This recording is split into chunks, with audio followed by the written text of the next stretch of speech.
What's up? What's up? What's up, my mind your money business folks? It's me yet again with another video. And as you can see by the title, you know, it's not a great one. Goldman Sachs is forecasting just a 3% S&P 500 annual return in the next 10 years. That's major, and that will be down from a 13% from the last decade. And I've been talking about how over the last 100 years, the S&P 500 has brought back returns of at least 10%. But now they're forecasting it will go down to only 3. I don't like the sound of that, but let's get into it. It says for the last 15 years, all you've needed to do to achieve double-digit returns on your money was park it into an S&P 500 index fund, like the one I have, SPLG. Reinvest your dividends, because some of these companies pay you for owning shares within their company. And just forget about your money.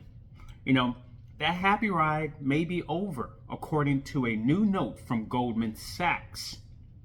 The big picture. The S&P is on track to return only about 3% a year in the coming decade. Goldman Portfolio Strategy Group estimates. This is what they're estimating. It's not factual. It's what they're estimating compared to 13% average annual returns over the last 10 years. Goldman forecast implies the S&P, the benchmark index tracked by many of the world's most popular investment vehicles, is more than likely to have lower returns than U.S. Treasury securities, and could even deliver returns lower than inflation through 2034. Ouch. State of play. The forecast incorporates some of the standard variable portfolio strategists look at to project future returns, price to earning ratios, and interest rates primarily. But much of the subpar projection is rooted in the extraordinary concentration of the recent stock market run-up. And before I read even further into this, I will say that, the tech stocks, like certain companies like NVIDIA, Microsoft, Amazon, Meta, a lot of those companies, well, not a lot of those, those few companies have been driving the stock market. The big returns is because of those companies. Also, before I say any more, disclaimer, I'm not a financial advisor. All the content provided on this channel and videos is for entertainment purposes only and reflects my personal opinions. Please do your own research and talk to a financial advisor before investing any of your hard-earned money. So, even though I just said that, I just noticed in the article, it says stocks of a handful of fast-growing, highly profitable tech giants that are investing heavily in AI, Apple, Amazon, Microsoft, NVIDIA, Alphabet, Meta, increasingly are the S&P 500. That is true. These companies have been bringing back significant returns. Let's look at a couple, shall we? Like NVIDIA, year-to-date returns have been, let's see, currently 185%. Apple, has Apple been that great? Let's see, year-to-date returns, 20.19%. Microsoft, let's just do Microsoft, one more and call it a day. Year-to-date return, 13.86%. Yeah. The index may be meant to contain 500 stocks, but those plus Berkshire Hathaway, that's Warren Buffett's company, Tesla, and a couple of others have accounted for around a third of the total market cap weighted index in recent months. Yeah, because Tesla, after their earnings report, they shot up big time. Okay, flashback. The Goldman team notes that in past episodes in which the market became highly concentrated, the mega firms that drove gains weren't able to continue achieving the outsized growth in sales and profit margin that could have propelled future gains. So it's like when I'm reading here, because of the gains of these companies like Amazon, Meta, Microsoft, Nvidia, that's the reason why the stock market's still doing well. But what if those companies stop producing such big gains? How will it affect the market as a whole? Okay, in the 1960s, the article says, and early 1970s, the Nifty 50 were large cap superstar companies, including names like IBM, Eastman Kodak, and Xerox. Remember Xerox?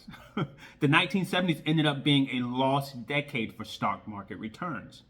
The late 1990s tech boom sent shares of Microsoft, General Electric, Cisco Systems, and Intel to the moon. But the 2000s were also a deflating time of weak returns.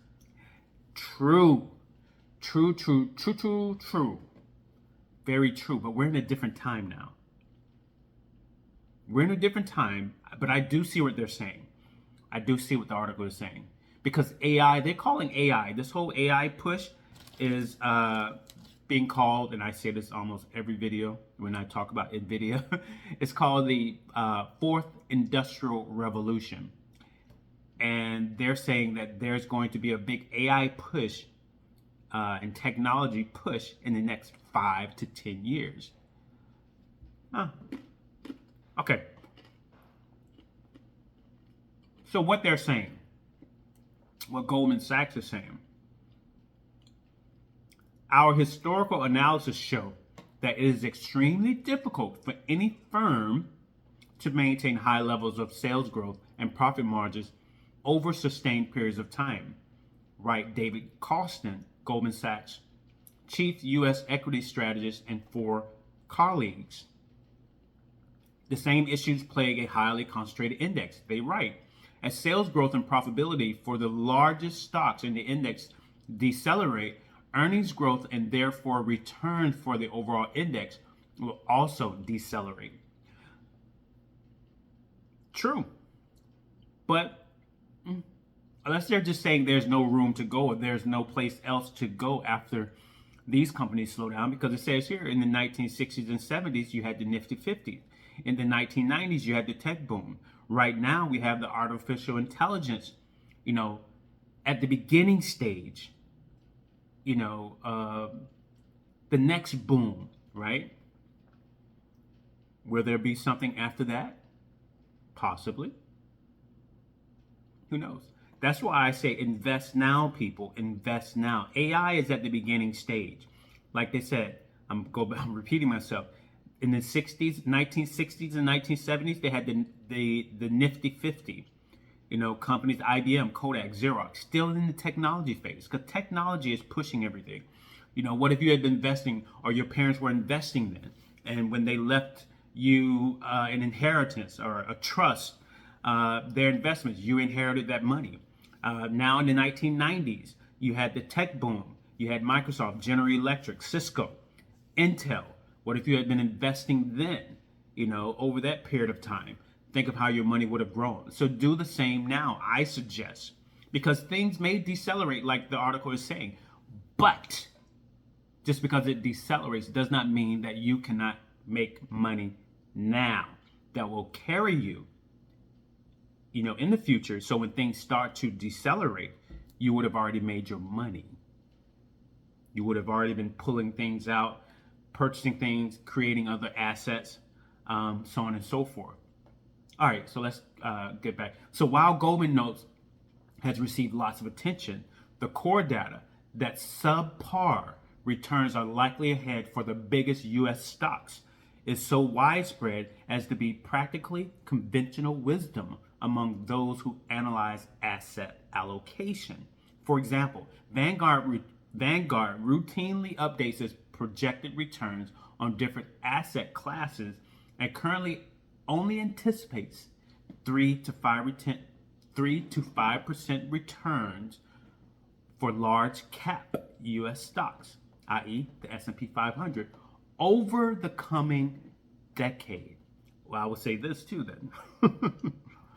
You know, if you're only going to receive 3 to 5% on these large cap companies, just think of what the bank is going to give you. Zero. So invested money is still better than investing nothing at all or leaving your money in the bank. So, you know, but that's in the future. They didn't say when it was going to start. They did not say it's going to start. Well, they did say in the next decade. So in the next decade, so maybe 10 years from now, after this AI boom is over, is how I am reading into it now, because they're saying AI is being pushed, you know, for the next 5 to 10 years. That's within this decade. So after that 5 to 10 year push, and let's say 10-year push of artificial intelligence is done, maybe they can't see anything carrying the market after this 10 years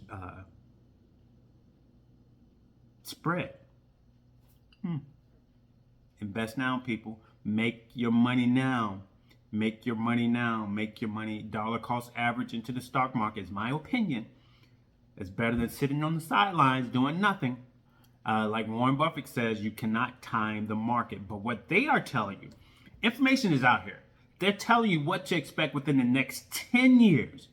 So these 185% returns like NVIDIA is bringing right now, the 10 to 20% returns that Amazon, Microsoft, Meta is giving you right now may not happen after, you know, what years now?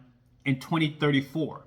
In 2034, these 10, 20, 30, 50, 100% gains may no longer be. So if you wait until then to invest, you may only get 3 to 5% returns on your money. Had you invested 10 years prior, you would have been receiving 20, 30, 10, 15, 100, 200% returns. So you missed out on making a lot of money. Okay, so between the lines, the flip side of the explosive growth in valuations of US mega caps over the last 15 years is that pretty much everything else with more modest return in that time still has valuations that offer meaningful upside. Those of us who studied our modern portfolio theory and build a portfolio strategically diversified, that's why I also suggest diversify your portfolio based on factors like geography and company size, have suffered subpar returns over the last 15 years relative to people who just piled everything into the S&P 500.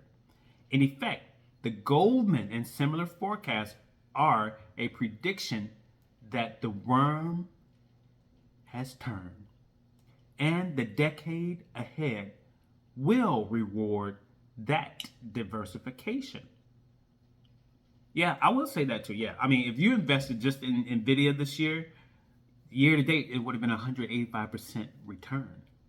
S&P 500, well, S&P 500 has brought back good returns this year.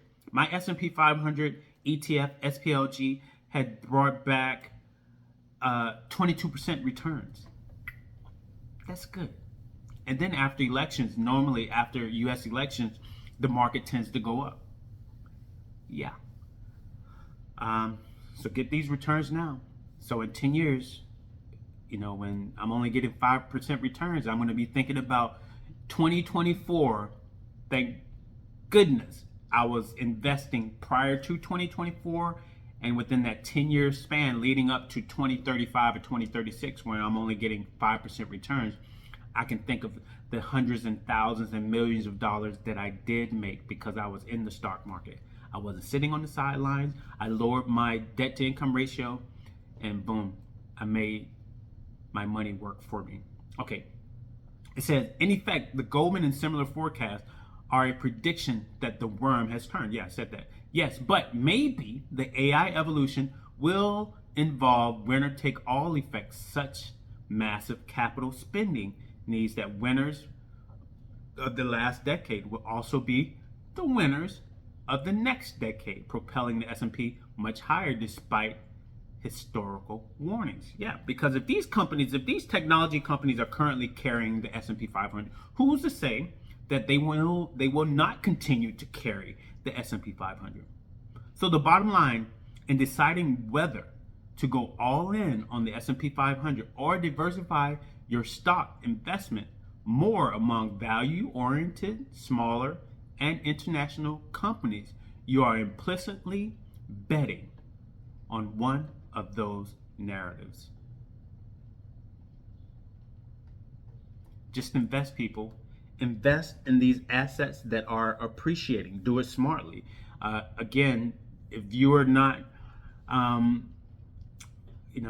savvy on investments, if you do not like researching like I do, companies to possibly invest in, get with a financial advisor and have him or her invest your money for you. But you need to be in the market. That's how this thing is set up. They've created the stock market to, get rich and to gain more and more assets, to make money. There are people that are living off of dividends alone because they've been investing into, the stock market since they were teenagers or when they first graduated college, and now they're in their 60s or they're in their 50s and they retired and they're living off of $10,000 a month just in dividend payments, along with their retirement, along with their Social Security, along with, real estate. You have to diversify your portfolio. You need multiple streams of income. AI is going to be a game changer in the future. Artificial intelligence is not taking jobs away from people. However, you do have people creating artificial intelligence that will replace other people. So when you get replaced from your job by this technology, where will you go? What will you do? Because AI is going to be a part of everything. It's going to be a part of the pharmaceutical companies. It's going to be a part of medical. It's going to be a part of autonomous driving, transportation. It's going to be a part of, again, just technology overall. I mean, technology is driving everything. So what are you going to do if you have essentially no money? You're going to have to depend on someone to take care of you, the system, the government. And whenever you have to depend on someone else, you would never get everything that you need. So while you can, invest your money, invest into these paper assets that are appreciating in value. Do it smartly, or have some financial advisor do it on your behalf. But do not sit on the sideline and do nothing. Yeah, so I just wanted to put that out there. I found it very interesting. But Goldman Sachs is forecasting a 3% S&P 500 annual return in the next 10 years. So that means right now, people, +9 is very important. Invest. All right, you guys take care. Peace.